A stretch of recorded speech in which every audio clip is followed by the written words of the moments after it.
Good morning students. हमारे topic चल रहा है गद्य भाग में सृजन जो बुक है उसमें ठेले पर हिमालय, जिसके राइटर हैं धर्मवीर भारत। पूर्व में हमने जहाँ तक पढ़ लिया उसके आगे से आज हम अध्ययन करेंगे। देखिए, सोमेश्वर की घाटी का, अब देखना ध्यान रखना, सोमेश्वर घाटी का वर्णन।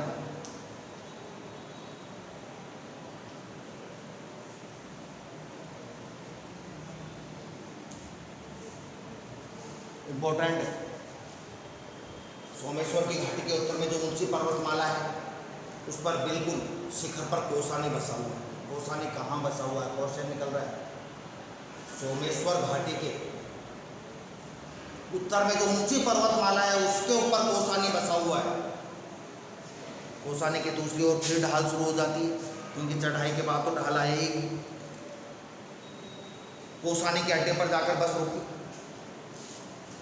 हम कौसानी पहुंच गए और कौसानी के बस अड्डे पर जाकर बस रुकी। छोटा सा बिल्कुल उजड़ा सा गाँव। मन में आया कि यार ये किस जगह आ गए। छोटा सा बिल्कुल उजड़ा सा गांव और बर्फ का तो कहीं नाम निशान नहीं। पता नहीं कौसानी क्यों लेकर आए हैं। बिल्कुल ठगे गए हम लोग। वहां देखा तो ऐसा लगा कि हमारे साथ तो धोखा हो गया। ठगा जाना, धोखा होना, बिल्कुल ठगे गए हम लोग। कितना खिन्न था मैं, उदास था, दुखी था। अन्न खाते हुए बस से उतरा, अन्न खाते हुए दुखी होते हुए मैं बस से उतरा। जहाँ था वहीं पत्थर की मूर्ति सा स्तब्ध खड़ा रह गए। और बस से उतरते ही मैं जहाँ पर उतरा वहाँ ऐसे स्तब्ध आश्चर्यचकित सा खड़ा रह गया, पत्थर की मूर्ति की तरह। न सांस लूँ, न हिलूँ, न डुलूँ, पत्थर की मूर्ति की तरह खड़ा रह गया।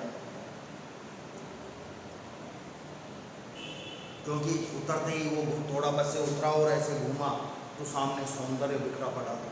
थोड़ी देर पहले बस में सोच रहा था ना, ये कहाँ आ गए, ठगा गया मैं, धोखा हुआ मेरे साथ। अन्न खाते हुए बस से उतरा, लेकिन जैसे बस से उतरा और थोड़ा सा घूमा तो उसकी स्थिति ऐसी हो गई, पत्थर की मूर्ति से इतना सौंदर्य बिखरा पड़ा था सामने। कितना अपार सौंदर्य बिखरा था सामने की घाटी में। इस कौसानी की पर्वतमाला ने अपने अंचल में यह जो कैल्यूर की रंग बिरंगी घाटी छिपा रखी है, कैल्यूर फूलों की रंग बिरंगी घाटी छिपा रखी है। इसमें किन्नर और यक्ष ही तो वास करते होंगे। किन्नर और यक्ष।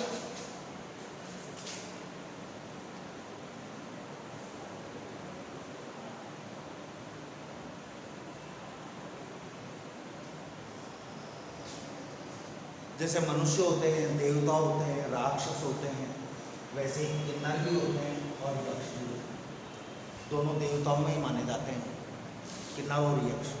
वैसे किन्नर का मतलब तो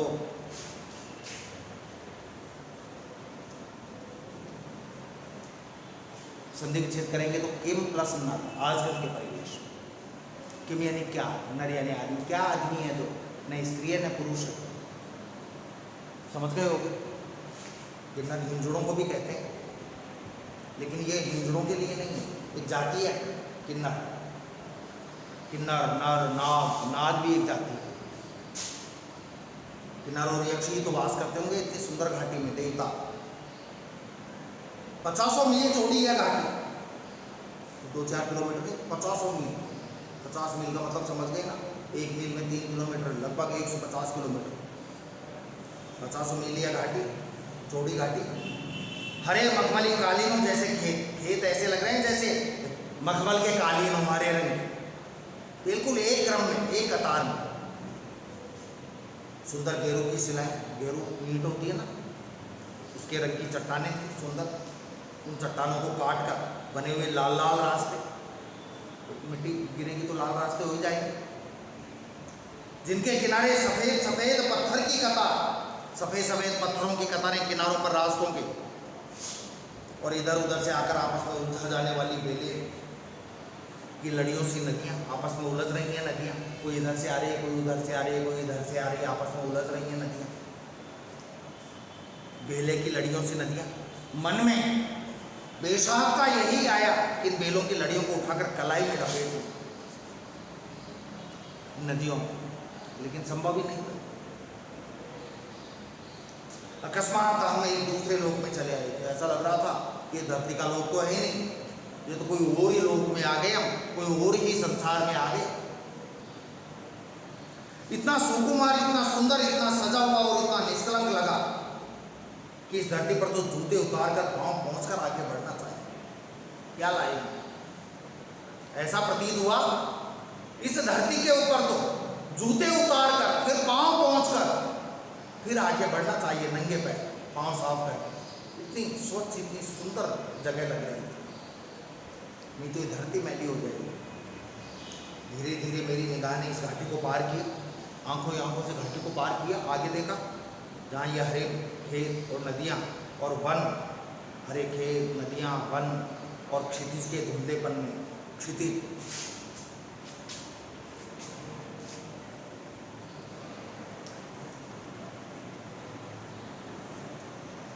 बच्चों जय का मतलब होता है जन्म लेना,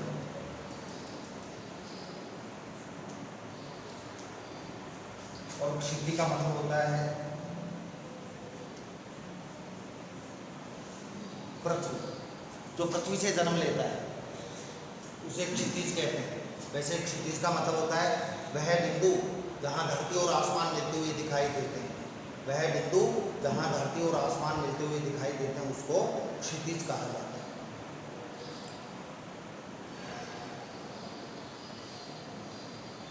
वन क्षितिज के धुंधलेपन में नीले कोहरे में धुल जाते थे। वहाँ पर कुछ छोटे पर्वतों का आभास अनुभव किया, ऐसा लगा कि छोटे छोटे पर्वत भी हैं। उसके बाद बादल थे और फिर कुछ नहीं, छोटे छोटे पर्वत, पर्वतों के बाद बादल और बादलों के बाद में कुछ नहीं। कुछ देर उन बादलों में निगाह भटकती रही कि अकस्मात फिर एक हल्का सा विस्मय का धक्का मन को लगा। बादलों को देखता, बादलों को देखते देखते देखते अकस्मात अचानक एक विस्मय का झटका मन को लगा कि अब बादलों के पीछे भी कुछ तो है। क्या था? वो हिमालय। बादलों के पीछे हिमालय दिख रहा था हल्का, क्योंकि बादलों में साफ नहीं दिख रहा, तो वो झटका लगा मन को। कुछ देर उन बादलों में निगाह भटकती रही। अकस्मात फिर एक हल्का सा विस्मय का धक्का मन को लगा। इन धीरे धीरे खिसकते हुए बादलों में कौन चीज़ है जो अटल है? बादलों में ऐसी कौन सी चीज़ है जो अटल है, स्थिर है? बादल चल रहे हैं, इधर उधर हो रहे हैं, वो चीज़ अटल है, स्थिर है। यह छोटा सा बादल के टुकड़े सा, और कैसा अजब रंग है इसका, बादल के टुकड़े जैसा ही अजीब सा रंग है। न सफ़ेद, न रुपहला, न हल्का नीला, पर तीनों का आभास देता हुआ। ऐसा लग रहा है तीनों ही रंग हैं, सफ़ेद, रुपहला और हल्का नीला। यह है क्या? बर्फ तो नहीं, बर्फ तो नहीं है। हाँ जी, बर्फ नहीं तो क्या है? अकस्मात बिजली सा यह विचार मन में कौंधा, बिजली की तरह विचार मन में कौंधा। अचानक विचार आया कि इस घाटी के पार, सोमेश्वर घाटी के पार, वह नगाधिराज पर्वत सम्राट हिमालय है। नगाधिराज, नग पर्वत, अधिराज राजा, पर्वतों का राजा। नगाधिराज, नग यानी पर्वत होता है बच्चों। नगाधिराज पर्वतों का राजा, पर्वत सम्राट हिमालय है। इन बादलों ने उसे ढक रखा है। वैसे वह क्या सामने है? उसका एक कोई छोटा सा बाल स्वभाव वाला शिखर, उसका कोई छोटा सा बाल स्वभाव वाला शिखर बादलों की खिड़की से झांक रहा है। वो जो बीच बीच में बादलों में दिखाई दे रहा था ना हिमालय, ऐसा लग रहा था कि वो कोई खिड़की है और उस खिड़की में से कोई, जैसे खिड़की में से बच्चा झांकता है तो हमेशा ये डर बना रहता है कि बच्चा गिर नहीं जाए। मैं हर्षातिरेक से चीख उठा, हर्षातिरेक, अत्यधिक हर्ष से, अत्यधिक खुशी से मैं चीख उठा, क्योंकि हिमालय दिख गया ना। पहाड़ का नाम क्या है? ठेले पर हिमालय। मैं हर्षातिरेक से चीख उठा, बर्फ हिमालय की, वह देखो। शुक्ल जी, सेन सभी ने देखा, पर अकस्मात वह फिर लुप्त हो गए। फिर सामने बादल आ गए। तो वो बादल आया सामने तो कैसा लगा उसे बाल शिखरजान किसी ने अंदर खींच लिया। कहीं बाल, बच्चा समझकर गिर नहीं जाए बच्चा, उसको अंदर खींच लिया खिड़की से झांक रहा कहीं गिर न पड़े बच्चा। अचानक वो बादल सामने आ गए। ऐसा लगा कि वो खिड़की बंद हो गई, जैसे उस बच्चे को खिड़की से किसी ने खींच लिया हो कि कहीं बच्चा खिड़की से बाहर न गिर जाए। पर उसी पर उस एक क्षण के हिम दर्शन ने हमें जाने क्या भर दिया। क्षण भर के लिए बर्फ देखे, एक क्षण के हिम दर्शन ने पता नहीं हमारे में क्या भावना भर दी। सारी खिन्नता, निराशा, थकावट सब छूमंतर हो गई, छूमंतर गायब हो गई।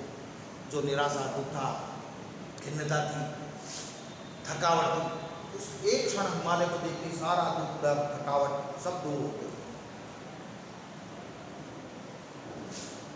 हम सब आकुल हो उठे, व्याकुल हो गए। अब ये बादल छट जाएंगे और फिर हिमालय हमारे सामने खड़ा होगा। मन में यही सोचा कि अभी ये बादल हट जाएंगे, छट जाएंगे और फिर पूर्ण विस्तार के साथ हिमालय को हम देखेंगे, हमारे सामने हिमालय खड़ा होगा। निरावृत, बिना किसी आवरण के आवृत। निरावृत का मतलब होता है नंगा। अभी तो बादल रूपी वस्त्र है उसके ऊपर, उसके सामने, फिर बिल्कुल निरावृत होगा। असीम सौंदर्य राशि, सीमा रहित सुंदरता की राशि, जिसकी सुंदरता की कोई सीमा ही नहीं है और छोटी नहीं। असीम सौंदर्य राशि हमारे सामने अभी अभी अपना घूंघट धीरे से खिसका दे। जानते हो घूंघट खिसका देना भी समझते हो तुम? हाँ, ज्यादा समझते हो। और तब जब घूंघट हटता है तो क्या होता है? वो सुंदर मुखड़ा नजर आता है। वैसे ही बादल रूपी घूंघट के हटते ही क्या नजर आएगा? हिमालय नजर आ जाएगा। सचमुच मेरा दिल बुरी तरह धड़क उठा, जैसे ऐसे धड़क उठा दिल जैसे वाकई किसी का घूंघट उठाने वाला हो, हटाने वाला हो, और घूंघट के हटते ही सुंदर मुख दिखेगा। वह बादल रूपी घूंघट के हटते ही क्या दिखेगा? अतुलित सौंदर्य राशि हिमालय। शुक्ल जी शांत थे, शुक्ल जी को तो मालूम था सारा। केवल मेरी ओर देखकर कभी कभी मुस्कुरा देते कि कितना बेचैन है। जिसका अभिप्राय था इतने अधीर थे, इतना व्याकुल था। कोसानी आया भी नहीं, अभी तो कोसानी आया ही नहीं। मुंह लटका लिया, कोसानी आया उससे पहले तो तूने मुंह लटका लिया था। मन में पता नहीं क्या क्या सोच रहा था।